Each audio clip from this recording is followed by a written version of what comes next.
there lived a wicked woman named Mrs. Oge.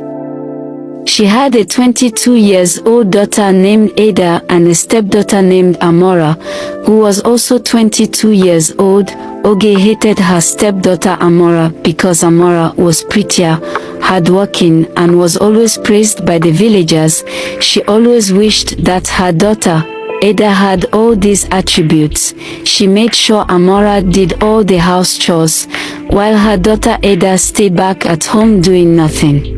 Whenever Ada and Amora have any little disagreement, Ada will run to her mother and tell her lies about Amora.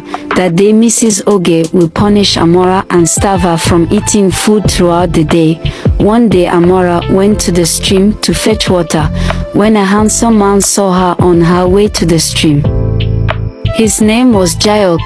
Jayok was a young man born into a rich family. All the girls in the village admired him, but he got his eyes only on Amora. When Amora finished fetching her water, she was on her way, about to leave the stream when Jayok stopped her. He introduced himself to her and helped her carry her water pot on his head. They headed home while chatting. When Amora reached home, her stepmother, Mrs. Oge, queried her for returning from the stream late and resorted to beating her. The next day Amora went to the stream. On her way she met Jayok. Jayok tried talking to her, but she tried avoiding him. Jayok tried to ask her what the problem was. Then she finally opened up. He begged her and they became close again. This time around, she sat down with Jayok at a big tree near the stream, and her stepsister Ada spied on her from the back of the tree. Ada ran back home to inform her mother, Mrs. Oge. She was jealous because she was one of Jayok's admirers.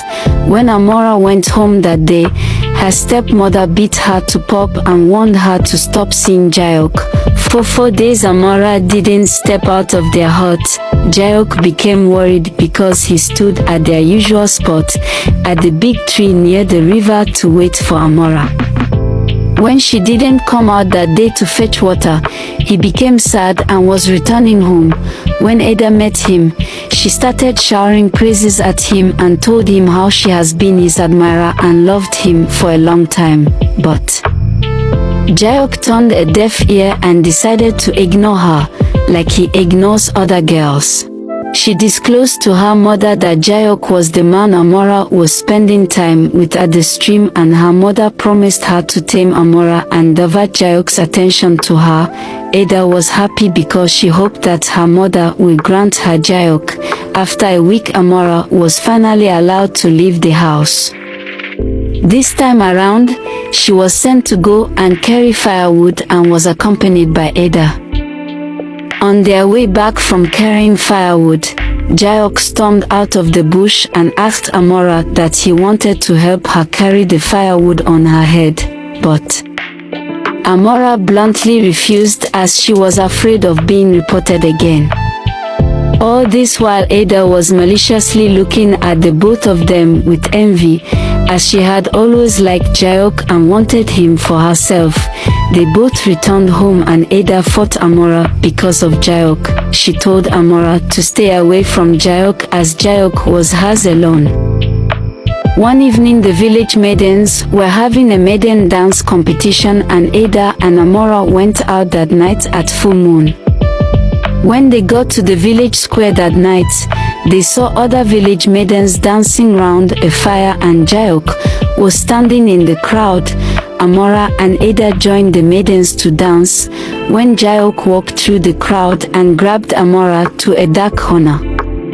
Ada followed them and was spying behind a tree and watching them. She watched them furiously.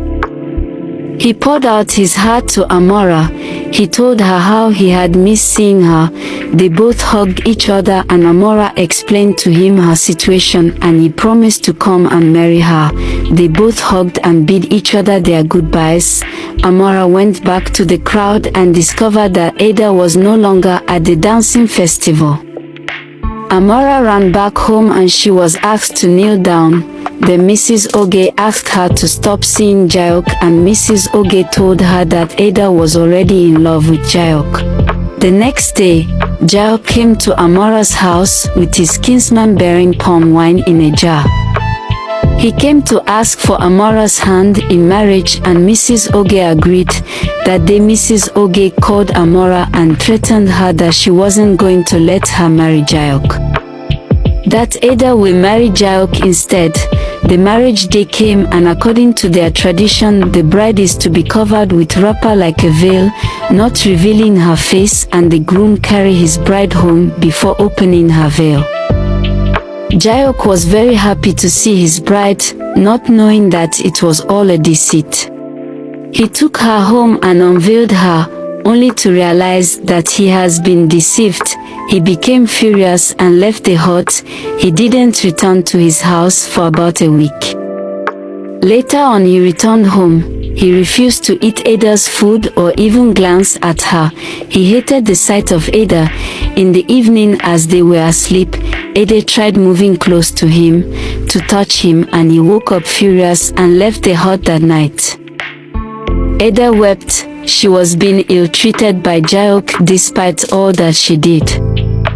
The next morning, Jayok was about to leave for his farm when Ada went on her knees, crying and begging him, but he pushed her away and headed to the farm. Months passed and this continued. Jayok still didn't change his mind, and he still hated Ada. Ada began lying due to the constant emotional abuse from Jayok. One day Jayok left the house and went out, and Ada followed him. When Ada got to the spot that Jayok entered, she saw Jayok being romantically happy with Amora, and she ran back home crying. When Jayok returned home, Amora stopped him outside their hut, preventing him from entering inside. She accused him of sleeping with her sister. This didn't stop Jayok from seeing Amora. They kept meeting at their secret spot until one day, Amora was vomiting. Mrs. Oge saw her and asked her who was responsible for her pregnancy. She opened up that it was Jayok.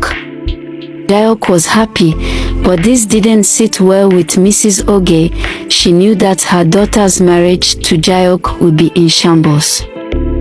But she couldn't do anything as the ball was not in her court. She accepted, and Jayok came to marry Amora. They were happy about finally getting married. All this while Ada stood at the corner watching them helplessly and sad. When it was night, Jayok sneaked inside Amora's hut to spend the night with her. But Amora wasn't happy. She asked Jayok to treat her stepsister with love. Jayok told her that he just couldn't help it as he doesn't like Ada at all. He returned to his room that night, and Ada tried having sex with him, but he bluntly refused her. Ada kept suffering in silence. The next day she wanted to go to the market, and she saw Jayok carrying Amora on his lap, and they were both happy. This got to her so much, and she finally decided to quit the marriage as she couldn't continue with it.